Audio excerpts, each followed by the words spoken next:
हिंदू मुस्लिम झगड़े में हमको न डालो, हमें जिंदा रहने दो ऐ मीडिया वालों। हिंद प्रधानमंत्री मन से कहता है बजरंग बली की। ये डब्बा गुल का इशारा क्या होता है? यूं किया यूं, न छेड़ो हमें हम सताए हुए हैं। और मोटा भाई को जानती हैं? हमारी तरफ से ये कैमरे हटा लो। अब प्रधानमंत्री ने डब्बा गुल का इशारा ऐसा बता दिया है, तो इसे राष्ट्रीय डब्बा गुल का इशारा घोषित कर दिया जाए कि नहीं? हमको तब पता चलता है जब रेल के डब्बे के नीचे से यूं निकल के आता है, तो पता चलता अरे यार ये रेल मंत्री है, क्योंकि मीडिया नफरत फैलाती है।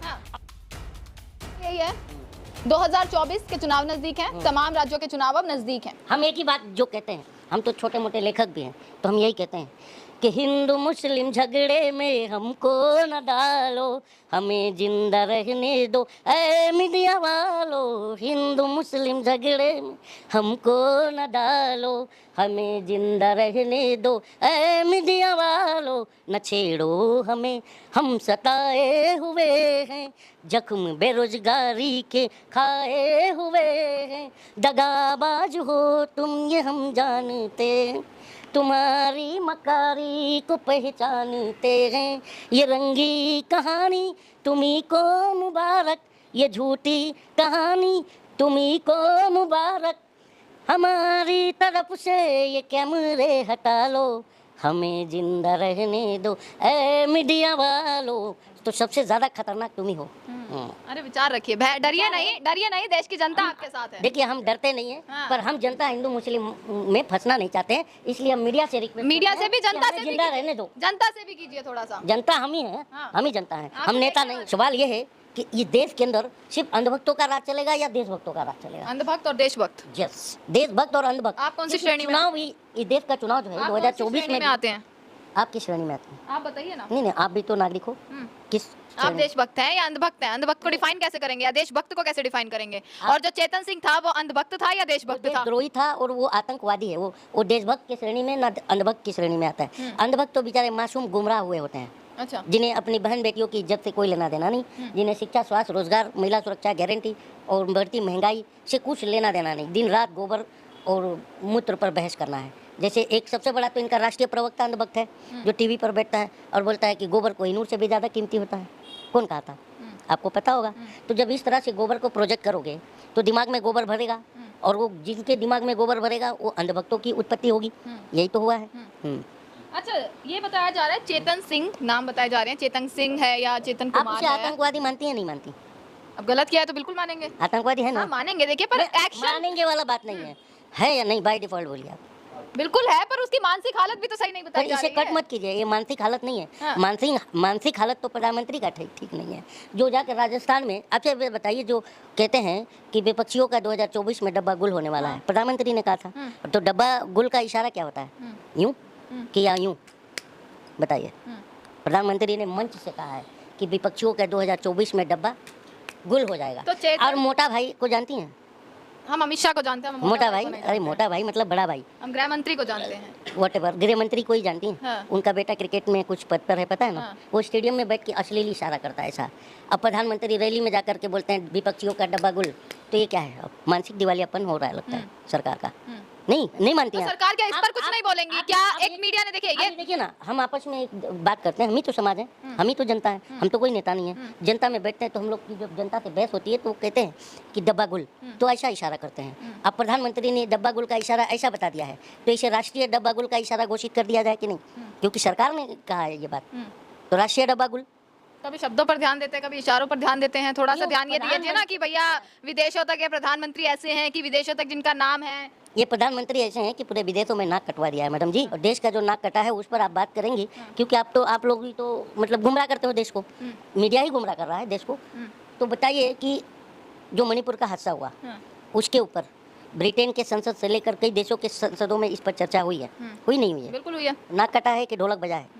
बताइए। मणिपुर में तो देखिए जो भी हुआ, मणिपुर पर बोले भी तो प्रधानमंत्री, 36 सेकंड का भाषण प्रधानमंत्री ने दिया और उनकी मिस्टेक भी जो है वो लगातार दिखाई जा रही है। अच्छा एक बात बताइए, लोकतांत्रिक प्रक्रिया में प्रधानमंत्री जवाबदेह होता है या नहीं होता? बिल्कुल होता है। तो प्रधानमंत्री सदन से क्यों भाग रहा है? उसके बाद प्रधानमंत्री ये क्यों कह देते हैं? क्यों रहे हैं ये बताइए आप। प्रधानमंत्री भाग क्यों रहे हैं, बताइए ये। अच्छा, ये जो मामला हुआ है, जयपुर का मामला हो या मेवात में जो हुआ, उसको सही मानते हैं गलत? मेवात में जो हुआ उसको सही मानते हैं या गलत? मेवात में जो हुआ है उसे सरकार और सरकारी जो इंटेलिजेंस होते हैं इनका फेलियर है।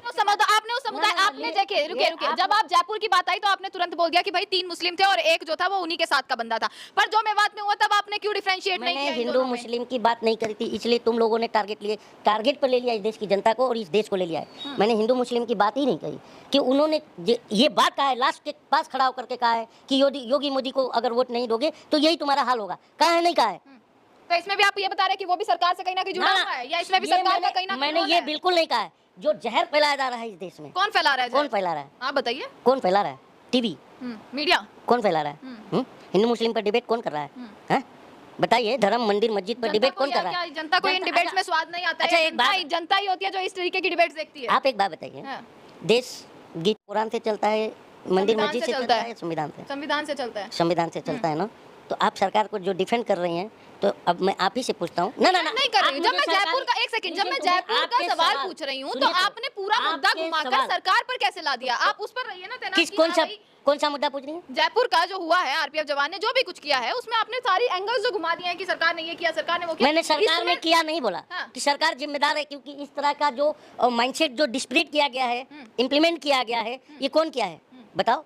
प्रधानमंत्री मंच से कहता है बजरंग बली की, ये अब संवैधानिक नारा है? प्रधानमंत्री तो संवैधानिक पद पर बैठा है, तो संवैधानिक नारा है? बताइए, कम से कम आप एक संवैधानिक पद पर बैठे हो।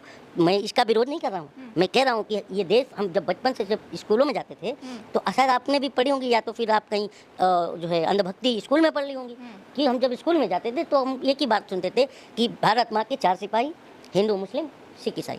ये मानती है नहीं मानती? बिल्कुल मानते हैं। मानती है ना? तो फिर एक बात बताइए कि किसी संवैधानिक पद पर बैठा व्यक्ति किसी एक धर्म का नारा कैसे लगाएगा? बताइए कि कौन दोषी हुआ? तो सीधा दोषी आप किसको मान रहे हैं जयपुर की घटना का? जयपुर का सीधा दोषी देखिए, वहाँ की सरकार फेलियर, खट्टर सरकार। वहाँ की सरकार फेलियर, खट्टर सरकार। अच्छा, जयपुर एक्सप्रेस की बात कर रही है, मैं नू का बात समझ रहा था। जयपुर एक्सप्रेस वाले में दोषी जो है, जो इस तरह का टीवी डिबेट करवा रहा है, वो है। क्या ये इतना कट्टरपन है या अंधभक्ति, आप इसे बताएंगे? क्या बताएंगे? मैं एक ही बात कहता हूँ कि पत्थर बनना ठीक है, पर कट्टर बनना ठीक नहीं। तो कट्टरता कौन फैला रहा है? आप ही लोग तो फैला रहे हो। ये गोली चला रहा है जाके कोर्ट में, चलाया था नहीं चलाया था? तो आप लोग कम जिम्मेदार हो इस समाज को वर्गलाने में? बताइए आप लोग कौन? मीडिया भी डिफरेंशिएट हो गई आज? I don't know who is actual media and who is Godi media. आपको तो पता होना। No I don't know madam, I am not a प्रवक्ता, बड़े प्रवक्ता, जनता, पब्लिक, ठीक है? तो मेरे को आप किसी से मत जोड़िए, ओके? यानी आपका कहना है सरकार और media, if you going to defend a government, so I cannot tell you anything about that, but you are a responsible। अगर ये कह रहा, अगर ये कहा एक्सप्रेस जा रहा है कि अगर उसकी मेंटली डिस्टर्ब था तो क्या ये उसका बचाव किया जा रहा है? मेंटली क्या ये डिस्टर्ब उसका बचाव है? मेंटली डिस्टर्ब नहीं है, ये बचाव है उसका, ये बचाव है। वो मेंटली डिस्टर्ब नहीं है। अगर मेंटली डिस्टर्ब है, चलो मान लिया, तो इसका मतलब फिर गवर्नमेंट जिम्मेदार है कि एक मेंटली डिस्टर्ब आदमी को आप हथियार देके ट्रेन के स्क्वाडिंग में ड्यूटी क्यों लगाया? फिर तो एंगल ये भी निकाल देंगे कि हाँ भैया वो तो आरपीएफ का जवान ही नहीं था। ऐसा भी हो सकता है कि हाँ भाई कोई सरकार का ही टूर हो। तो नहीं, वो तो कंफर्म हो गया कि वो आरपीएफ जवान है। अब ये साफ हो गया, ये तो कंफर्म हो गया। सारी जिम्मेदारी सरकार। रेल कौन चलाता है? अरे अल्लाह, ये हमको कल से रेल दे दीजिए, मैं पूरा देश का रेल चलाता हूँ, और कोई भी हादसा होगा मैं जिम्मेदारी लूंगा। यहाँ तो हमको तब पता चलता है जब रेल के डब्बे के नीचे से यूं निकल के आता है, तो पता चलता है अरे यार ये रेल मंत्री है। और इसके पहले तो रेल मंत्री का हमें पता नहीं होता था, क्योंकि प्रधानमंत्री रेल मंत्री का नहीं, गनमैन का काम करते हैं, झंडी लेकर दिखाते हैं जाके प्लेटफॉर्म पर। समस्या किससे है? प्रधानमंत्री से समस्या है या किस चीज से समस्या? सिस्टम से समस्या है। देखिए, समस्या किससे मालूम है? समस्या आपसे भी है और समस्या सरकार से भी है। हाँ, आज अगर आप लोग ने अपनी रिस्पॉन्सिबिलिटी सही से निभाई होती तो आप 10 दिन खाली सरकारी पत्रकारिता मत कीजिए। 10 दिन पता चल जाएगा कि सरकार की क्या। मेरी पत्रकारिता तो सर देखिए जनता को पता, जनता को वही पता है, क्योंकि आप लोग क्या स्टूडियो में बैठाते हो प्रधानमंत्री को और पूछते हो आप थकते क्यों नहीं हैं, कौन सा टॉनिक लेते हैं? ये आप ही लोग तो बोलते हैं कि हम, मैं जाकर बोलता हूँ। बताइए, आप पूछते हैं, गलत जा रहे हैं। देखिए भाई, देश का मीडिया नहीं पूछता है, ये जनता जाके पूछती है। हमारे आगे अगर प्रधानमंत्री भी हो या कोई भी हो तो हम वही सवाल पूछेंगे जो हम जमीनी हकीकत में देखते हैं, मतलब जो हम धरातल से जुड़ते देखते हैं। अब हम ये जनता कैसे जस्टिफाई करें? कौन ईमानदार है कौन, चोर है? आप लोग तो कहते हो प्रधानमंत्री से बढ़िया तो कोई नेता ही नहीं। कौन लोग कहते हैं? आप ही लोग कहते हो। आप सीधा सीधा जो है आप रिपोर्टर्स पर क्यों बात कर रहे हैं? हम आपसे सवाल कर रहे हैं तो आप उसका जवाब दीजिए ना, या पत्रकारों पर आप किससे बात कर रहे हैं? हाँ। हम किससे बात कर रहे हैं? आप कैमरे पर बात कीजिए, आपको लाखों की जनता देख रही है, और आप लाखों की जनता को बोलिए, आपको भी देख रही है कैमरा में। आप लाखों की जनता को बोलिए कि हाँ लाखों भैया की जनता- आपकी मेंटालिटी क्या है, आपके विचार मैडम क्या आप हैं? बताइए, आप जयपुर एक्सप्रेस को आप बोलती हो कि सरकार की जिम्मेदारी ही नहीं है। मैंने ये नहीं बोला, अभी तो बोल मैंने सवाल किया कि जिम्मेदारी अपना कलीम वीडियो शेख मोबाइल कलीम करके शेख दीजिए। किसको मानते हैं मैंने जिम्मेदार? सरकार को भी कहा है ना, और मीडिया को कहा है। हाँ मीडिया को कहा है, क्योंकि मीडिया नफरत फैलाती है। हाँ। और सरकार जो है एक मेंटल आदमी को गन दे करके तो बोलती सीधा है। जवाब दीजिए ना, घुमा फिरा कर क्यों दे रहे हैं कि सरकार ऐसी है या आप ऐसे हैं, इस तरीके के ये जवाब- घुमा फिरा के हम जवाब नहीं देते हैं मैडम जी। हाँ। हम स्ट्रेट फॉरवर्ड बोलते हैं, और सच बोलते हैं वो चुभ जाता है, तो मैं क्या करूँ, चाहे आपको चुभे चाहे सरकार को चुभे, मैं क्या करूँ, मैं तो जनता हूँ। अच्छा, जनता किस प्रकार से, जनता भयभीत होगी या जनता वाकई में खुद को सुरक्षित महसूस करती है? आपने बता दिया कि आप सुरक्षित हैं या भयभीत हैं। हम सब भयभीत हैं, सब जनता भयभीत है। 15 मिनट के चारों इंटरव्यू तरफ- में आखिरी में बोले आपने मेन बात। चारों तरफ जो है इस देश में भय का माहौल बना दिया गया। अभी देखिए ये एक छोटा सा एग्जांपल सेट किया जाएगा 24 के लिए, जो ये अभी गोली चली है ट्रेन में, हाँ। ये 24 के लिए सेट कर दिया कैसे गया कैसे? कि भारत देश में रहना है तो योगी मोदी को वोट देना है। तो अब ये चीज़ दिमाग में चला जाएगा। अब जो जो आप चुनाव के टाइम अगर देखती होंगी टीवी पर, आप ही लोग चलाते हो हेडलाइन कि फलाना दिल्ली में जो है 55% वोटिंग, महाराष्ट्र में 60% वोटिंग, यही होता है। और 60 और 55% वोटिंग जो है, आप लोग बहुत अच्छा वोट मांगते हो, मानते हो नहीं मानते हो? तो बाकी आप लोग ये जानते हो कि 40% और ये जो 60% के बीच में जो है 40% के ही दिमाग को वर्गलाना है, जिसका एग्जाम्पल है जो लोग कहते हैं कि मैं नहीं मानता ईवीएम भी टेम्परिंग होती है, लेकिन आप लोग कहते हो, कई लोग कहते हैं ईवीएम टेम्परिंग से जीत के आ रही है बीजेपी, लेकिन आप खुद जाइए किसी चौराहे पर 10 लोगों का सैंपल लीजिए, 4 लोग उसमें मोदी भक्त मिलेंगे, तो वो 4 लोग मतलब 40% का वोट शेयर हो गया। आप कौन 4 से अरे दिक्कत है, यार, आप कौन 6 से दिक्कत नहीं है? यानी 40% जो लोग हैं वो तो अंधभक्त बता मिलते हैं मोदी भक्त 40%, तो 40% जो वोट शेयर ले रहा है वो सरकार बनाएगा। तो कहने का मतलब है विपक्ष को भी 40% में से कम 20% का सारे आंकड़े माइंड वॉश पता करना है, पड़ेगा। सारे आंकड़े पता है, नेतागिरी की फुल तैयारी कर लिया नेतागिरी आपने, की है ना? कोई तैयारी नहीं है। हम इस देश के सजग नागरिक हैं, जो हमारे देश की जो दुर्दशा और सजग बर्बादी भारत पर बोल रहे हैं, ये सजग नागरिक सजग भारत पर आज इनकी बातें सुन लीजिएगा आप। चलिए इसी के साथ तमाम खबरें आपको दिखाते रहेंगे, देखते रहेगा सजग भारत। आपका बहुत बहुत शुक्रिया।